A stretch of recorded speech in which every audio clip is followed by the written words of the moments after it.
Go make my hair look good.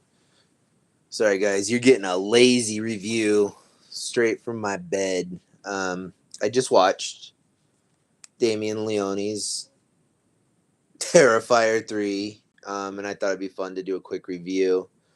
Um, I when I when I saw the original Terrifier, my friend Brittany told me to watch it on Facebook. Um, she's like, "Yeah, that's right up your alley. Like you like horror movies, and this is like kind of a bigger indie horror flick, and it's kind of blowing up." I'll admit I wasn't a big fan of the original Terrifier. I didn't really hate it. I didn't like get online and bitch about it or anything. Um, but the original Terrifier was a clown stalking two girls and torturing them to death, and it was cool. Like I really liked the scene where the clown shits all over the bathroom. Like I like that part. Um, it was cool. I called it when I saw the original Terrifier. I kind of went like, well, that's like a special effects artist kind of movie, right? Like uh, Leaf Jonker's The Darkness. I feel like a special effects artist made a movie to showcase their ability to do good special effects. Um, and as much as I love Darkness, a lot of these more like effects heavy movies they don't always have the best story, right? So I felt like Terrifier was like a special effects guy's movie, right? Like Tom Savini probably really would enjoy watching Terrifier. Um, Whatever. So I went, cool, yeah, clowns. I don't really like clowns. So, I like Killer Clowns from Outer Space, but I'm not like a big Pennywise guy. I don't know. I was interested in Art the Clown, though. He is the creepiest fucking clown I've ever seen. And that part of Terrifier was what interested me. So when Terrifier 2 came out, I didn't really care. I thought it was cool. Like, I like following like indie horror, and just because I'm not interested in something, it doesn't mean I don't want an independent movie to do well. But an 11-year-old kid told me he saw Terrifier 2 and he said it was the best movie he had ever seen.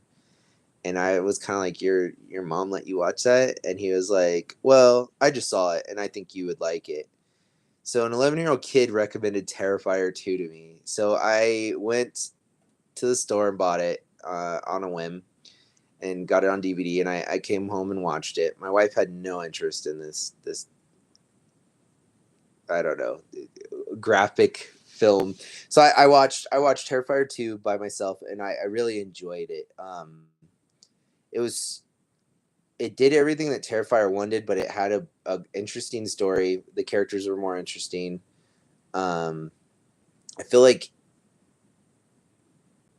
and I'm gonna say I like Terrifier 3 too. I really like Terrifier 3. I was blown away by it, to be honest with you. After kind of shrugging off the original Terrifier, I was like, oh, whatever. But I feel like the director of these movies has really been paying attention and like improving his craft. And like each movie, they they just have like a look to them, and they're well made movies. I know a lot of my indie, like my more snobby friends, kind of shrug these movies off, like, ooh, why are these so popular? And to me, as like somebody who's been following horror movies for as long as I have and has been invested and interested, I think it's a really big fucking deal. Like, how much did this movie make? Hold on. Like, this Terrifier 3 did really well. Box office.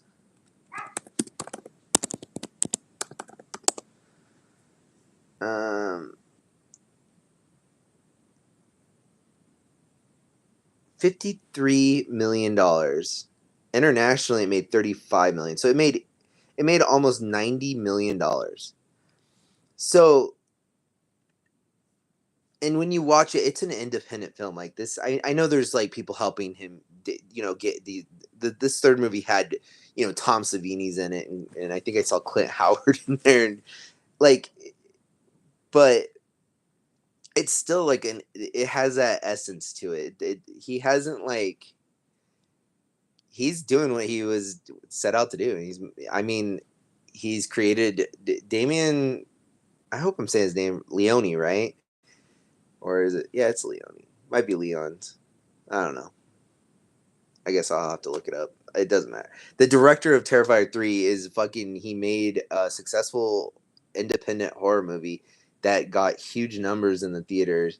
And so these guys who are bitching about it, like, oh, this is garbage. You sound stupid past a certain point to me. I mean, like, if you really want to get down to it, like, yeah, it's a B movie, but it's done well. Like, it's intelligently a B movie, which is I love that. Like, I like B movies. I like watching um bad movies. I don't think it's bad at all. I think each one, and including, I mean, after just watching Terrifier 3, I'm I've dug it, man. It was fun. It was over the top. It was so graphic that you just kind of have your mouth agape while you're watching. Like, what the?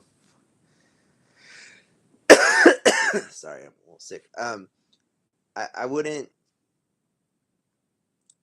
There's more to it than just that, though. He has a solid story. He has interesting characters. Once again, an interesting setup and good execution. So I don't really know why people are. I don't know. I got I was really excited to see Terrifier 3, and I was kind of posting about it online, and a lot of my older friends were like, "You watch that shit?" And it's like, dude, you guys have made independent horror movies before, and the things that you're shrugging this movie off for, you've created yourselves. Like, come on, like it's easy to sit there. To me, and I'm not comparing the director of Terrifier to Quentin Tarantino, but past a certain point, if somebody has gotten success and you talk shit about them, you look petty and childish. Like, let's be honest here. If you think getting online and going, "Oh, the Terrifier is stupid," you sound stupid past a certain point. It's a very successful horror movie, and if if you're interested and invested, you don't want to come off like jealous, right?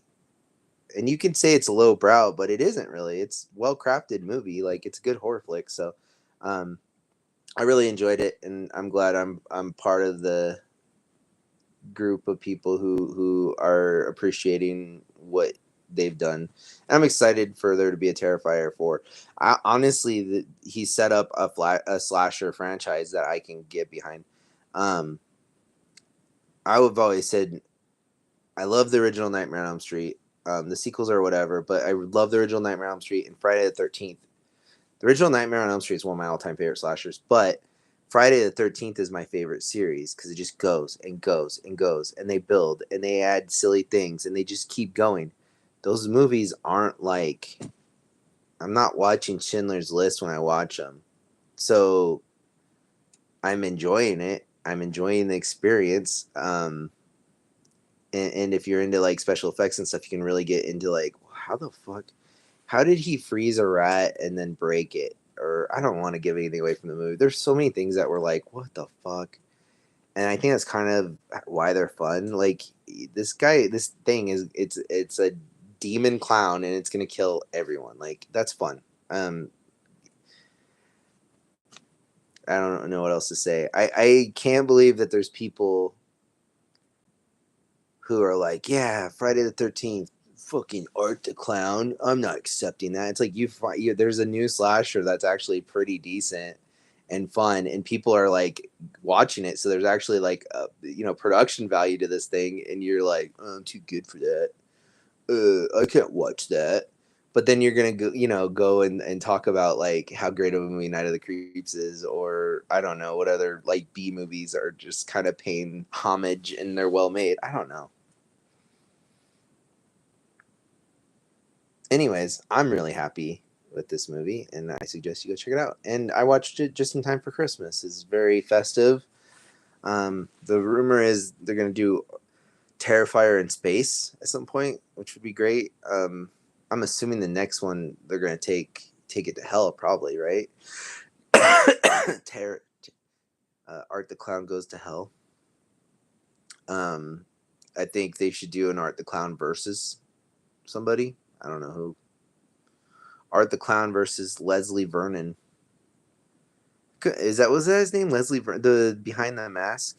Why didn't they ever do any sequels to Behind? That was a good one. Modern day slashers that are really good. Terrifier's up there now. I mean, 2 out of 3, and I went back and watched like the original appearance of Art the Clown in what All Hallows Eve 1 and 2, and I went and watched the short movie. It's a cool character, man. It's iconic. He's becoming an icon, and so um, I I don't know what to tell you if you don't like it.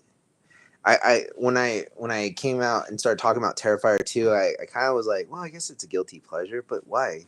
It's no different than me going like I like Jason or Freddy, whatever. I think we're all getting old, and some of us just like to bitch about stuff. But um, there's my review of Terrifier 3. It's a fun movie.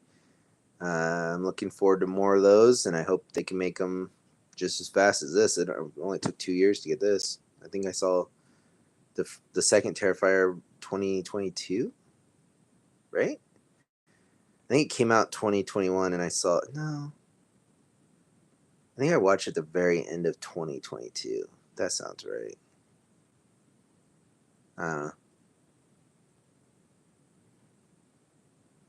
so about 2 years. That's good. It's fun stuff. All right, there's my review. Mostly just me bitching about people bitching about Terrifier, but kind of need to be said. I don't know. You're missing out. It's fun. All right. Goodbye. Good night. Terrifier 2. Oh, that was the other thing. I went to get this at the store. It just came out today, and I got off work about 4. The whole shelf was empty. So I'm not the only one that's enjoying this nonsense. And the other thing I really like about this movie is my wife won't watch it with me, so I had to like come home and like watch it by myself. So it's like, ooh, I got something raunchy to watch by myself. Nobody want to watch this with me. They're missing out. It's fun. All right. I can't wait for Charlie to get older so he can watch this filth with me. Bye, everybody. Oh, I messed up my hair again. Bye, everybody. Good night.